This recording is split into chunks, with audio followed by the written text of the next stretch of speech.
Good afternoon or evening, Big Brother fans. It is Thursday, April 30th. And very little Big Brother news. I just happened to see a post online from someone that is involved at some capacity with Big Brother casting, noting that casting for Big Brother is starting to wrap up. I don't know. I'll take their word for it. You can go to bigbrothercasting.tv is the official site where you should go if you have not applied and you're still interested in applying. If you haven't been reached out to by one of the many casting people that are always fishing out there on Instagram. I don't think anyone is fishing at this point yet on Blue Sky, but you never know. I saw the post by someone that's on Blue Sky, so it's like, oh, are they really looking around on Blue Sky? I have no clue. We didn't have anyone last season that mentioned Blue Sky. We're kind of anxious for that very first person to mention Blue Sky that's on Big Brother, because they'll be our favorite, right? Yes, they'll be my favorite. I realize some of you aren't on Blue Sky, but there are a bunch of us on Blue Sky that are looking forward to the day when someone who has a Blue Sky tie mentions it or says that's their place. Now, hopefully they're not problematic, right? Hopefully they're not a problem. Ugh, that'd be embarrassing. Oh yeah, we've had one Blue Sky person and it was so-and-so. Kind of like, oh yeah, we've had one person on Big Brother from the state of Indiana, which is, by the way, is the state where I'm at, and that was Karen in season 1. That's not a brag right there. It's not a brag. Yeah. So, was that Karen season 1? Yeah. So anyways, so that's the Big Brother, little tiny minuscule amount of Big Brother news I have. I really fired this up to talk a little bit about the show that I talked about before, which was $1 Million Secret. It just posted its final 2 episodes yesterday, and I watched them, and I'm happy with the show. I'm not going to say who won, not going to give you any, there's no spoilers in this. Well, except for I lay out the gameplay, I should say, but I'm not going to tell you who did what, just how it played out, right? So hopefully you've watched it yourself, but for those of you that are curious about the gameplay, that's what I kind of talk about. Where we last left it after episode 6, so episodes 7 and 8 were on Wednesday, yesterday, and I may get the order of things a little bit out of whack here, but I don't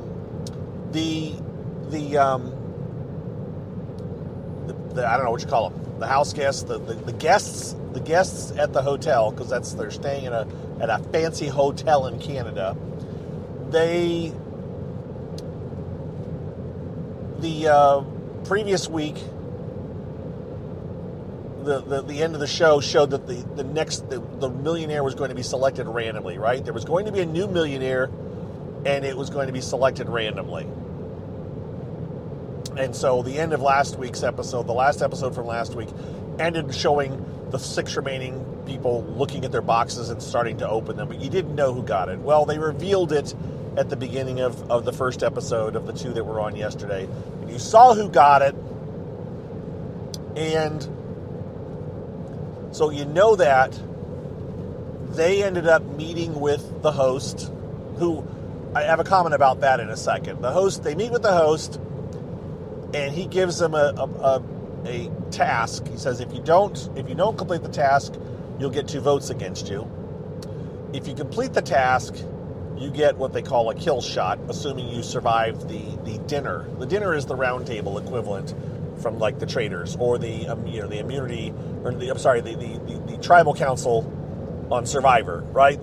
They vote someone out, and if the person who is the millionaire, if there was only one traitor on Traitors, if they survive, then they get to decide someone else that gets booted out. So 2 people would get booted out at the end of the episode.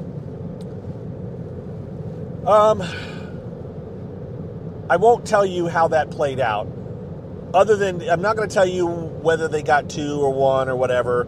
I'll keep it kind of vague to just talk about the game mechanics, which is kind of what interests me, right? That's really what I'm interested in.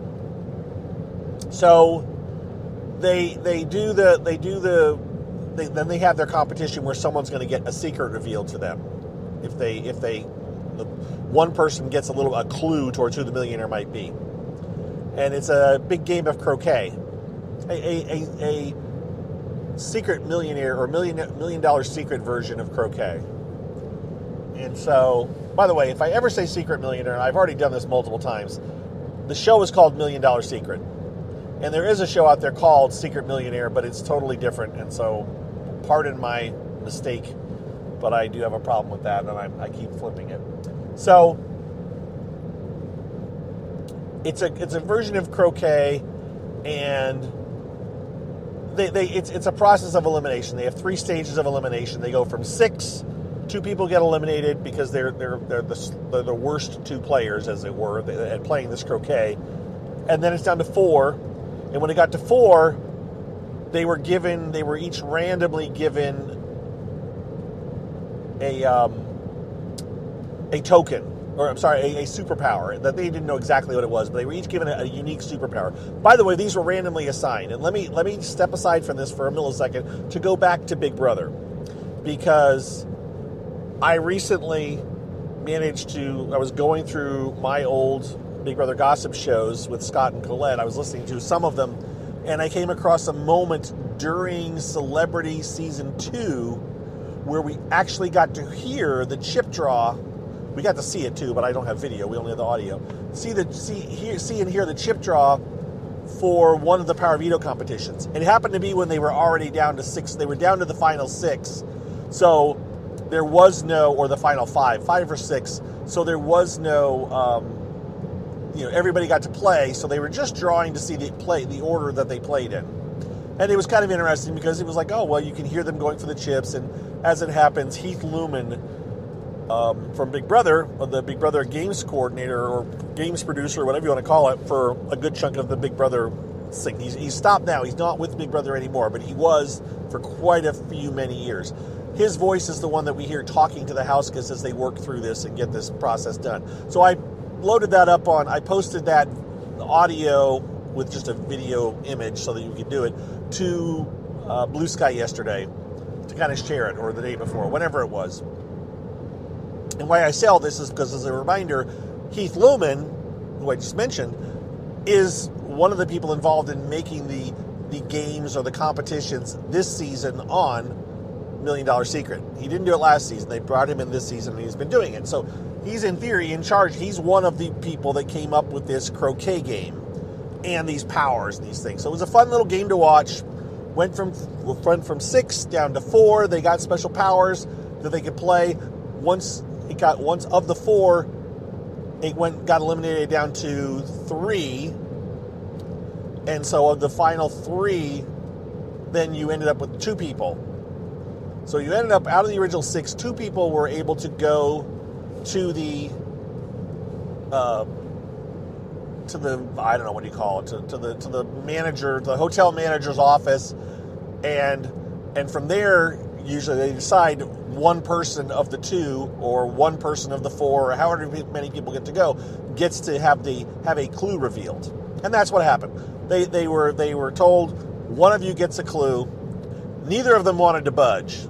And again, these is not big spoilers, because I'm not telling you who the people are. When you watch the show, you'll kind of know what's going to happen, but you're not going to know who. So the 2 people, neither of them wanted to give in. And they ended up, they flipped a coin. And so the one person got to go in. And as it turned out, the clue that person got implicated them. The clue's always just vague enough that at least one, if not multiple people, could be the person, right?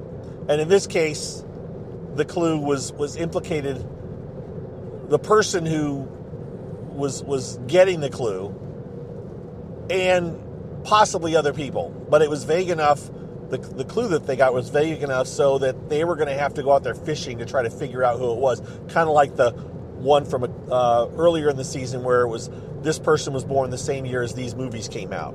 That was a clue from early on. And so they had to figure out what year everybody was born, that kind of thing. So in this case, I'm gonna have to figure out this quality of a person, or this thing that these people, who has this in common? Who do I have this in common with? And then it's like, well, it could be me, or it could be that person, or maybe that person, that kind of a thing. So they decided.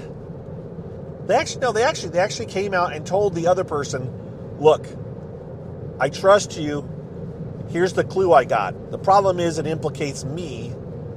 So what, and I don't think it's me. I think it's this other person. So how can we restructure the clue so that it implicates the other person and not me? In other words, save me. So the two of them came up with a fake clue to give the rest of the house guests or the hotel guests. And so that's what they did. So they didn't reveal the clue. The prisoner got the clue, didn't have to reveal it to the first person anyways. Didn't have to, they didn't want to. But in this case, they did. They came with a fake clue. They went back and told everybody the fake clue, which did turn a laser focus on that other person, right? It was leading enough. They made it leading, so it took, neither of them were implicated, but it implicated a couple of other people, right? And so, or it implicated at least one. No, it implicated a couple of other people. So, that was the gist of episode number 7. They go to the dinner, they have their vote, and one or two, I'm going to leave it vague, ended up getting eliminated. So, either one, if they just voted one out, if it was the millionaire, or two, if they voted out didn't vote out the millionaire, and the millionaire got a what is it called? A shot? I can't remember what it's called now, but it means they voted out they get to get out the person, the millionaire gets to get somebody out. So, that was episode 7. Episode 8 was the last episode. So they either narrowed it down from 5 or 4 down to 1. And I'm not going to tell you everything about that episode because that would potentially reveal some of the previous episode. And I'm really trying to make it vague enough that I can talk about some aspects of the show without revealing everything. So part of on the last episode, I'll put it this way. On the last episode, by the time they get it down to 4, okay, whether episode 7 ends in 4 or there's something that happens in episode 8 that gets it to 4, they get it down to 4. And those 4, what do they do now? Now let me think. That's right. So they split those 4 up into 2 teams randomly again, pulling things out of a bag, just like Big Brother, right? They pulled tokens out of a bag which had their images on it, and so that's how they were split into 2 teams of 2. And then it was a puzzle competition, but with a twist. They were standing out by the pool, by the hotel's big pool, and at the bottom of the pool was an image, and an image of I don't know how many tiles. Let's say it was either 5 by 5, maybe it was 5 by 5. It was 5 squares by 5 squares, 5 tiles by 5 tiles, so 25 tiles. It may have been a little bit less than that, but the point is, it was a bunch of tiles that formed a pattern. It formed an image. It was an image of the stag, which is associated with this show, which is a male deer, by the way, right? Yes, it's not a deer. Sorry, it's a big antlered animal. It could be an elk. I'm not sure. They were split into teams of 2. One person was going to be in the water because this thing was submerged, and they would be handle these puzzle pieces, and they would have to put them on the right spot on the map on the bottom of the pool. It was not deep. It was maybe let's say 4 feet, maybe 5 feet of water, so that you could stand and have your head above water. But you did have to kind of dive down and go underwater to lay the tile in the right location. The other person that was out of the pool had 30, or if there was 25 tiles on the bottom that they had to fill out, maybe they had 30 or 35 tiles above water, and each tile, they were looking at the back, it would have a clue written on it, and it would be a true-false kind of a clue. It would be, this person was born in this year. this person had this for breakfast on this day. This person left before this person. It's kind of one of those, right? It's one of those, you got to remember orders, you got to remember days. It's kind of like the days things in Big Brother. And they would pick only the ones that were true would make the puzzle work on the bottom. But some of the pieces, I think, looked identical. So it wasn't a matter of, oh, this almost is right or that doesn't fit. It was just, you had to get them right. And so you wanted the person who was best at if I'm going to call it days for now, the person who was best at the days or best at memorizing, figuring the clues, and you wanted the person in the water that could do, whatever. I mean, that seemed like the easier part of the role to have. So they do that competition, and that one of the two teams won. It wasn't a time competition. It was the first one done. So one of the two teams done. And those two people got to pick one of the other two people to go on with them. Or they got to eliminate one of the other person, right? They either voted one out or they were taking the other, right? That's all it is. They got to vote one of the other two people out. Now, the whole process here is that in theory, and not in theory, at this point, one of those four is a millionaire, right? They still had the $1 million. And so these two, as it were, swore to each other up and down that neither of them were the millionaire. I don't have it. Well, I don't have it either. Okay, that means one of those two people has it. And then they decided, they both tried to come to a decision. Well, we think, let's say we have a Bobby and a Susie. We don't, but let's say I think Bobby is the millionaire, and I think Susie isn't the millionaire. Okay, so the question is, if we get rid of the millionaire, then the money is going to be given back to one of the three of us. So if we get rid of Bobby, then the millionaire money is going to be revealed, and we'll know it was Bobby. And then one of the three of us is now going to get the $1 million randomly. If we get rid of Susie, knowing or thinking that she's not the millionaire, thinking that Bobby's the millionaire, that means when we get to the next round, we know Bobby's the millionaire. And so we can play our end game knowing that he's the one who has the money versus a random 1 in 3 chance. So they decided, and they agreed apparently, because they had their vote. One of the other two people was eliminated. And so now you're down to your final 3. And so for your final 3, they did a competition. They did a game. And this game was to memorize what's in the box. So he opened up the host opened up a box, and it had about 20 items in it. There was one other thing. The millionaire for that croquet thing, the millionaire did have a task. The millionaire had to do something, and the millionaire basically had to do at least 2 high fives, but he had to miss. They had to miss on the high five, so it had to be a fake high five. If they completed that task, then they would get an advantage in the final competition between the 3. If they survived on, they would get a final advantage. So that was a way in. That would be what would happen in the next one. I'm not going to tell you whether they got an advantage or not, because that would reveal if the millionaire survived the previous one. So we're not telling you that, right? But they did the competition, the memorization competition, and how was it determined? It was the top 2 times, I think. So there's 3. So you were naming. It wasn't, no, you were on a time. You had to name it. So let's say there's 20 items in this box, and you had to list everything that was in the box within a certain amount of time. You didn't list everything. You had to list as many as you can within a minute. I think it was a minute. And the one who had the 2 that had the 2 top times, the 2 top amounts, they got an advantage, as it were. I'll explain the advantage. It'll make sense in an advantage here in a second. It was better. You didn't want to be last. First or second didn't make a huge difference, but being last, what the first or second meant was the order that you got to do something in the very end, which I'll tell you what it was in just a second. So last person was kind of done. Last person is like not winning. So you're at the final 3.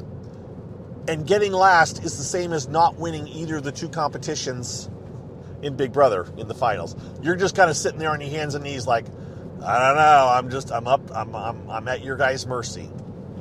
The person that got first,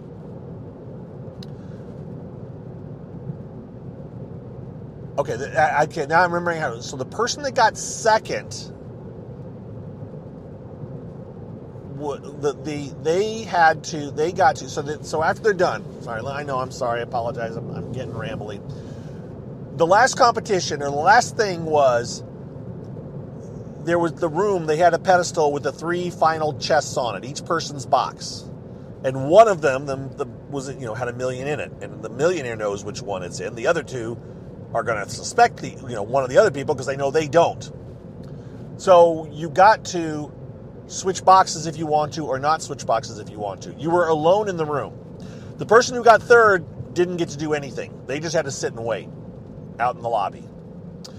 The person who got second place in the previous competition went first. So they went first, and they chose whether they were going to swap their box with one of the other 2 people or not. Then the person that got first, the fastest time, got to go last. So they got to go in and do the same thing. And so it all comes down to, who do you think has it? Do you think they're going to move something? It's a major, major mental game. It's a lot like the Beast Games has a similar ending where you're moving cards around and stuff.